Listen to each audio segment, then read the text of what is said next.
Hello, welcome back for another video. Today we're going to take a look at the Evercade. I just got this used. This is the original one. I'd say it's a pretty good little system for those that just want to get a quick fix on some, indie titles or retro handheld titles, even some PC titles are on some of these cartridges, and I'll show them in a second. I'll, show the system. So you have the front of the system here with a screen. I don't know, what is it? 5 inches, something like that. Pretty decent little screen. Resolution is not bad. I would check on it, but I don't have the specs here in front of me since I'm recording this video with my phone. But anyways, you have your face buttons, A, B, X, and Y. Start, select, 2 speakers here. I think there's 2 in there. Directional pad, menu button, on and off switch, shoulder buttons, charging port / data port, so you can do firmware updates through that, volume up and down, headphone jack. I think this is HDMI mini, so you can output this to a HD television. Here's the back of the machine. So you have these, cartridges by Blaze Entertainment. It's a company that makes the Evercade, and there's another edition of the Evercade XP. That's the newest one, and it doesn't cost a whole lot of money, even for the newest one. So I may get that, and that comes bundled with some Tomb Raider games. It just depends. I don't know if I'll get that one or not, because I got this one for a really good deal. Anyways, you have cartridge in the back. I don't like that it's positioned right near the screen, so you have to really put pressure near the screen just to get these out, and I wonder if that will damage it over time. But yeah, these are a good fit in here. So yeah, here's the Duke Nukem Collection 2, cartridge number 34. So here's I'll show the game it came with. So you have Atari multi-game cartridge, the Atari Collection 1. Didn't see another collection on there for Atari on Amazon, but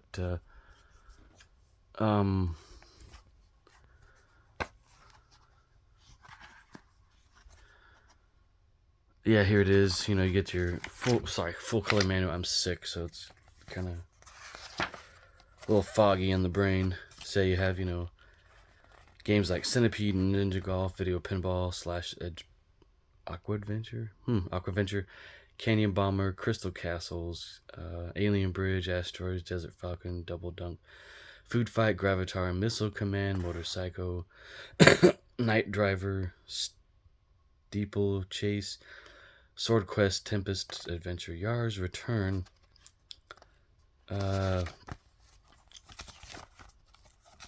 lot of great games in there, Asteroids, Alien Brigade. That's like an arcade game.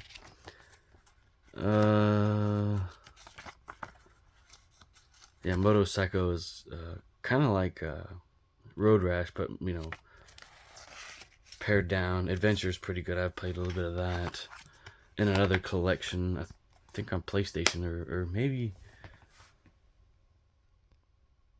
No, I haven't loaded that on my mystery yet. But anyways, yeah, here's the back of them. Some of them, it shows all the box art for all those games, the original box art. Then there's the cartridge for it. These are just plain, with a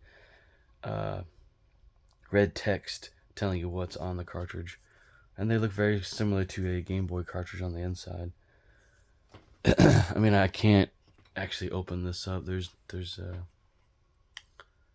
looks like you can, but it'd probably break the cartridge doing it. So then we have the Sydney Hunter Collection, 8-bit and 16-bit games. So you have the Sydney Hunter and the Shrines of Peril. I think that's on NES. Then Sydney Hunter and the Sacred Tribe. That is on also or for the Master System, and I had a chance to buy that at one point. And Cine Hunter and the Caverns of Death that is on Super Nintendo. Gesture, I don't know what that system that game's on. Not familiar with that one, but yeah, all these games cartridges are compatible with the 3 different Evercade systems: the Evercade Original, the Versus, and the EXP.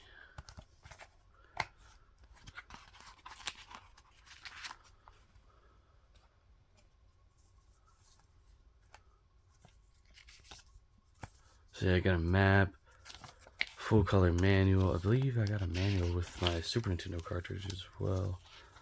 Oh yeah, there's the Atari game as well, which you just jump in that game. I don't think you get any weapons. I did play it on my phone. Maybe my other phone, my Samsung S6. Let me see the artwork on this one. That's not very Atari-like, but that's fine. But the graphics are definitely Atari. This one's pretty good too. I mean, it's very challenging. The Super Nintendo one's very challenging. They all are to a certain degree, but this one has a pretty good learning curve. I mean, you have to make these jumps just right and avoid the enemies. Excuse me.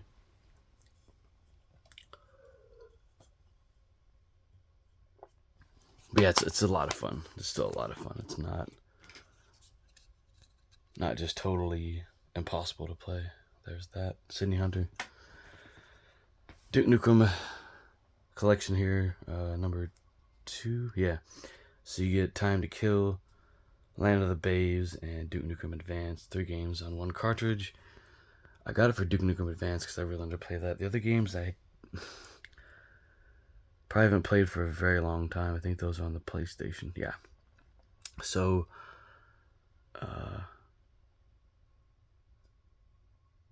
yeah, 32-bit. So, you know, let me check this. I haven't even looked at this manual. They also have another Duke Nukem Collection. I might get that. Might not. I don't know yet. I want to see how. Whoops. This game will run. Oh, those shotgun shells. I remember that. That was in. That had to have been in some kind of advertising. Cause I would draw those, and leave them around my room and around the house, just to play with. You know, it's like a scene from Duke Nukem, back in the the 90s, and early 2000s.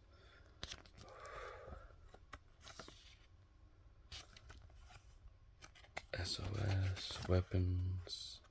Pretty cool. Pretty cool full color manuals. They just don't do that anymore. Yeah, these are a little expensive. Some people complain about the pricing, but I think it's not too bad considering what you're getting. You know, for the value on these, and the system's not that much. Some people said, oh, well, they're charging less for the system and they're getting you on the games. Yeah, I guess in a way, but what do you expect? This is all licensed stuff. I mean, these two anyways. This is an indie games. Unfortunately, no Sonic, no Marios, no Gex, or Nuts, or any Nintendo games, unfortunately. But there's some pretty good games on here that other collections I might get. Some more indie games that I just want to be able to pop in and play without having to worry about being, on some kind of subscription service or something else like that. So, yeah, great little system. Highly recommended if you're just a casual gamer. It's pretty good for that. If you're not, particular on screen resolution and size and sound quality and everything. I mean, it's got a pretty decent sound quality. It's not the best. Battery life is 4 hours on a full charge. I guess that depends on what you're playing as well. How demanding the game is on the system. So yeah, that's really all I have to say about this one. Thank you for watching, commenting, and if you like my content, feel free to subscribe.